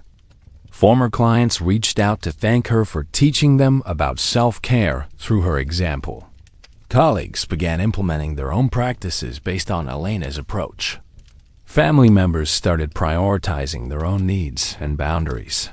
Elena's mentorship role in the recovering rescuers group evolved into a form of service that felt both purposeful and sustainable. She began co-facilitating workshops on healthy helping for professional caregivers, sharing her story at conferences for social workers, and consulting with organizations about preventing staff burnout. This work felt aligned with her values, while honoring her capacity, creating a new model of service that nourished rather than depleted her. The cyclical nature of Elena's healing became evident as her transformation created conditions for others' growth and healing. People who worked with Elena began to question their own patterns of self-sacrifice and overextension. The agency where she worked began attracting employees who valued work-life balance and sustainable practice. The community she lived in benefited from having a social worker who modeled healthy helping rather than martyrdom, creating a more sustainable approach to community care. Elena's influence extended beyond her professional sphere into her personal relationships and community connections. Friends began seeking her guidance on boundary setting and self-care. Neighbors noticed her increased presence and availability for genuine connection rather than crisis management. Local organizations began inviting her to serve on boards and committees, drawn by her reputation for thoughtful sustainable involvement rather than unlimited availability. The manifestation of Elena's ripple effects demonstrated that healing, one person's relationship with service and self-care, could influence entire systems and communities. Her transformation from depletion-based helping to abundance-based service created a new model that others could follow, breaking the cycle of burnout and martyrdom that had previously been normalized in helping professions.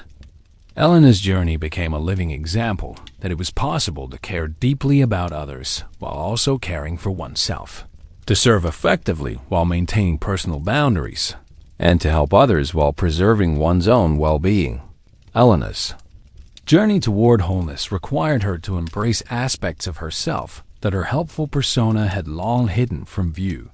The shadow integration process began when Elena recognized that her compulsive helping had masked a deep fear of being selfish, and that this fear had prevented her from accessing healthy forms of self-interest and self-advocacy.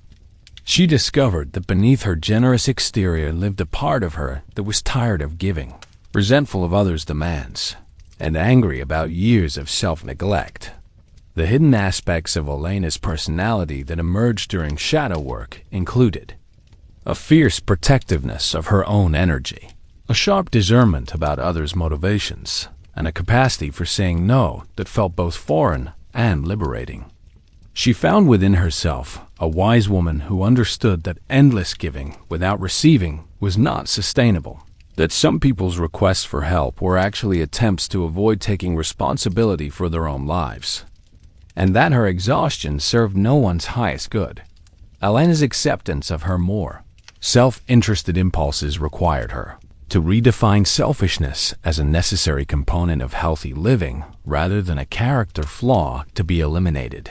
She learned to distinguish between healthy self-interest that preserved her capacity to serve from a place of abundance and unhealthy selfishness that disregarded others' legitimate needs.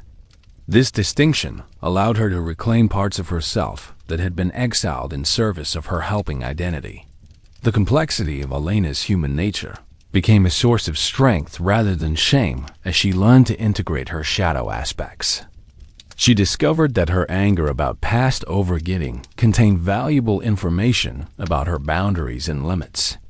Her resentment toward people who had taken advantage of her generosity revealed her need to develop better discernment about when and how to help. Her fear of being seen as selfish guided her toward finding balance between self-care and service.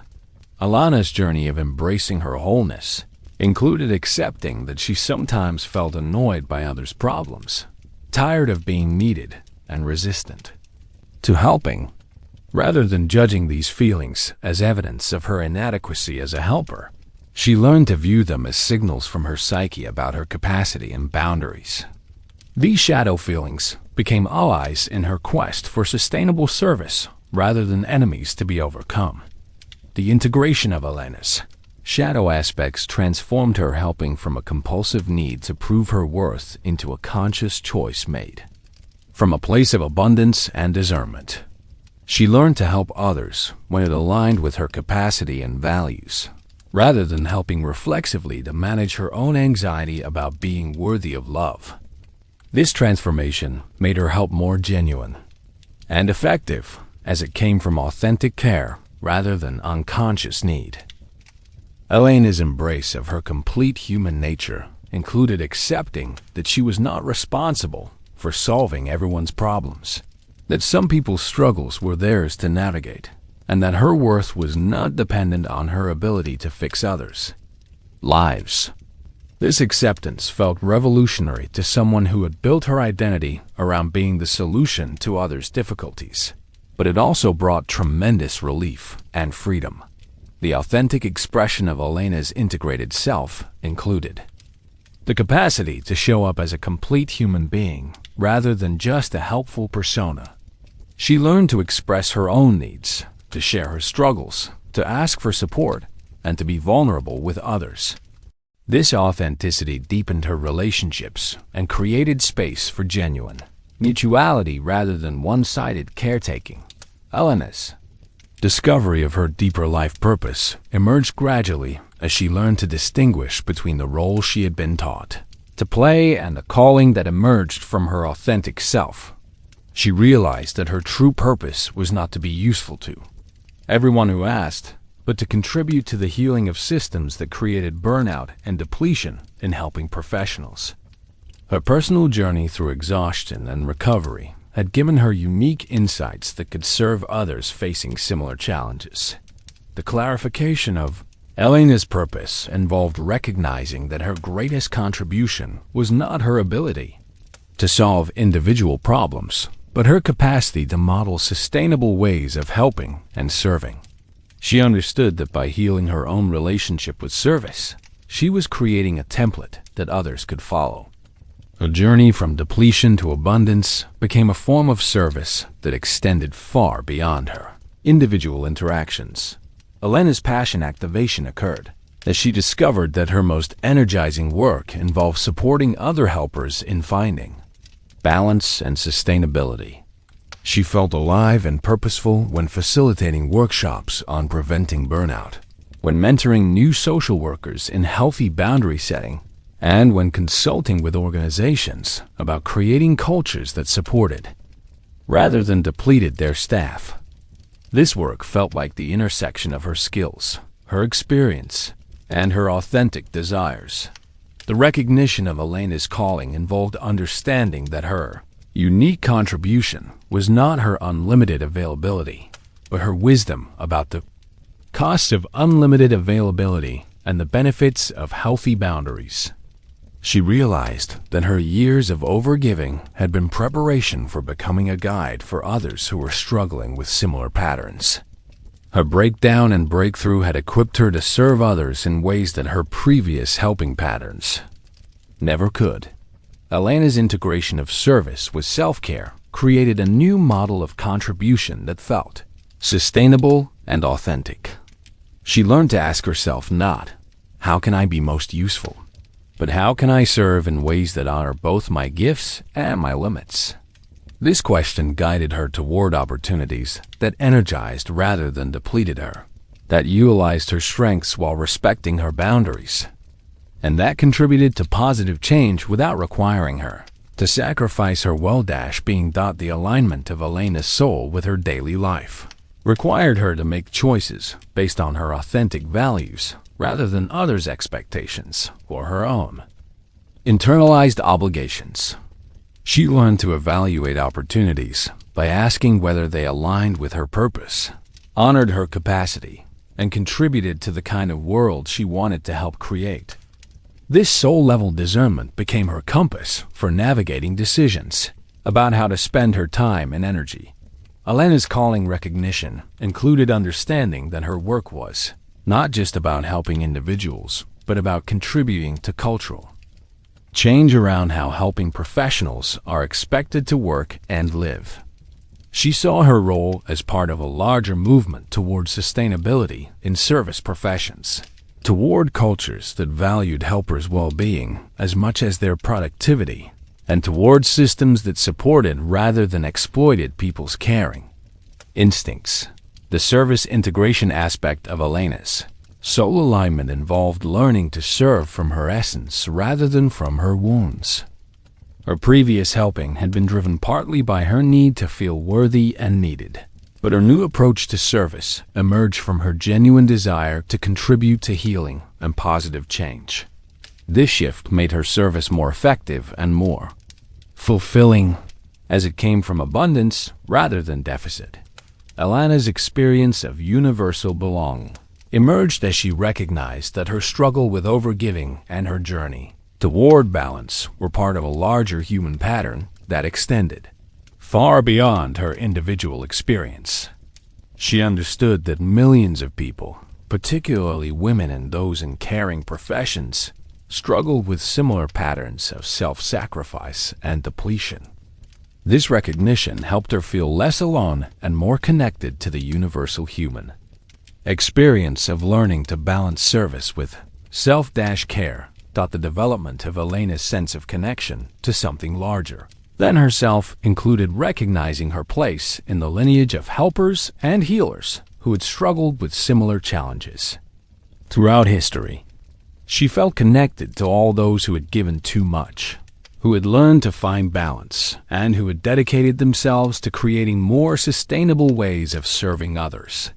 This connection gave her work a sense of meaning that extended beyond her individual contributions. Elena's access to timeless wisdom included understanding that the struggle between self-care and service was an ancient one, addressed by spiritual traditions and wisdom teachings across cultures and centuries. She found guidance in Buddhist teachings about compassionate action, in Christian mystical writings about serving from love rather than duty, and in indigenous wisdom about the reciprocal relationship between giving and receiving. This timeless wisdom provided context and support for her modern struggle with balance. The transcendent perspective that Elena developed allowed her to see her individual journey as part of humanity's collective learning about sustainable love and service. She understood that by healing her own patterns of depletion, she was contributing to the healing of cultural wounds around worth, value, and the nature of true service. This perspective gave her personal growth a sense of cosmic significance that motivated her continued development. Elena's embodiment of compassionate presence became a natural expression of her transcendent connection. She learned to hold space for others' struggles without trying to fix them, to offer love without demanding anything in return, and to serve as a witness to others' inherent wholeness rather than trying to make them whole.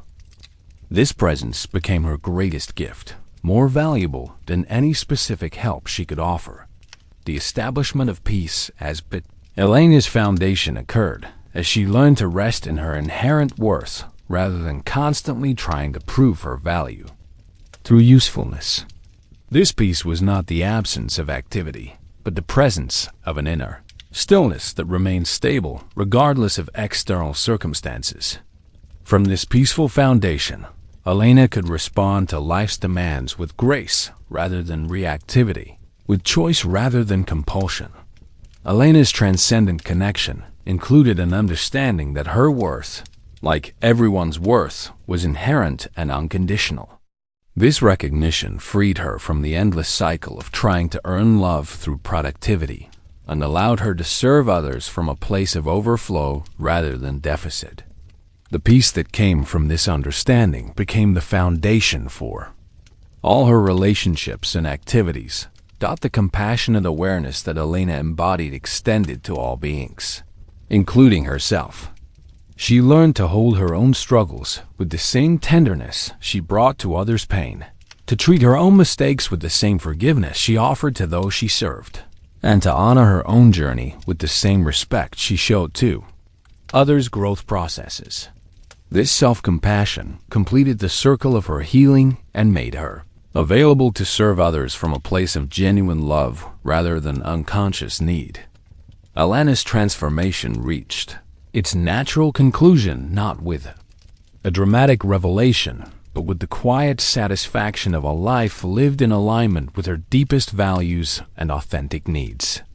On a peaceful evening 6 months after her first meeting with Marcus and the recovering rescuers, Elena found herself sitting in her apartment, now a true home, rather than just a place to collapse between crises, reflecting on the journey that had brought her from depletion to abundance. The woman who had once measured her worth by her usefulness to others had discovered a different kind of value, the worth that came from being authentic, boundaried, and genuinely present. Elena's work continued to be meaningful and impactful, but it no longer consumed her identity or depleted her spirit.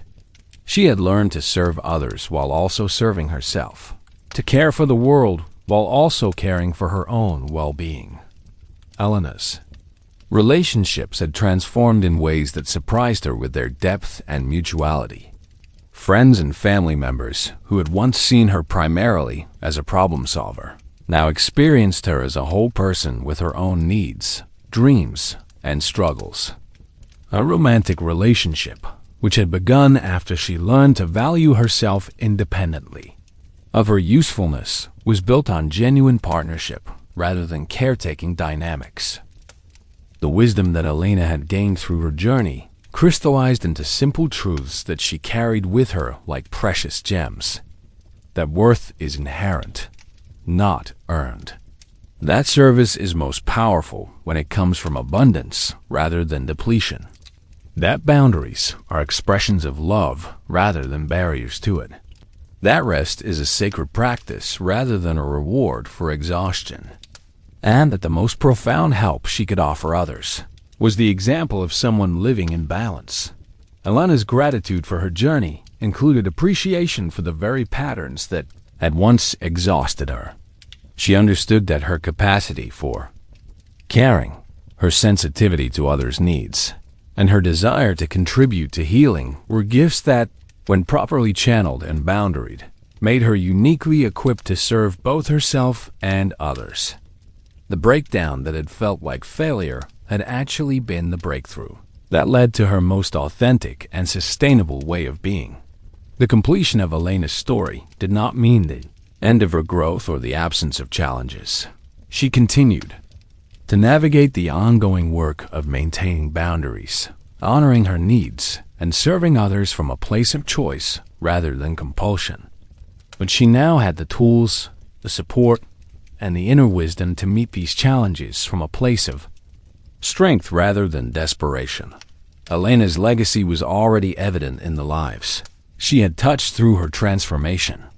The colleagues who had learned about boundaries by watching her example, the clients who had been empowered by her refusal to rescue them, the friends and family members who had grown stronger by being allowed to solve their own problems, all carried forward the ripple effects of Elena's healing. The future that stretched before Elena was filled with possibility rather than obligation. She could choose how to serve, when to help, and how to contribute based on her authentic calling rather than others' expectations or her own internalized pressures. This freedom felt like coming home to herself after years of living in exile. From her own needs and desires, as Elena's story draws to its natural close, the space between her experience and your own begins to dissolve, revealing the threads that connect all human struggles with worth, service, and the delicate balance between caring for others and caring for ourselves. Our journey from exhaustion to wholeness offers a map for anyone who has ever believed that their value depends on their usefulness. That rest must be earned through depletion, or that caring for themselves means caring less for others. The permission that flows from Elena's transformation extends to you now, wherever you might find yourself on your own journey. If you recognize yourself in her patterns of overgiving, her fear of being seen as selfish, or her belief that worth must be earned through constant service, know that her path of healing is available to you as well. The wisdom she discovered, that boundaries are loving, that rest is sacred, that worth is inherent, becomes wisdom that your own consciousness can access and embody. Elena's story demonstrates that it is possible to maintain a caring, generous heart while also honoring your own needs and limits. Her transformation from depletion-based helping to abundance-based service offers hope that you too can find ways to contribute to the world that nourish rather than exhaust your spirit.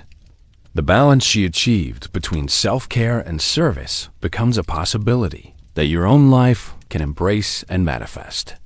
The healing frequencies that permeated Elena's journey now resonate within your own cellular structure, offering your body permission to release the tension that comes from trying to be everything to everyone.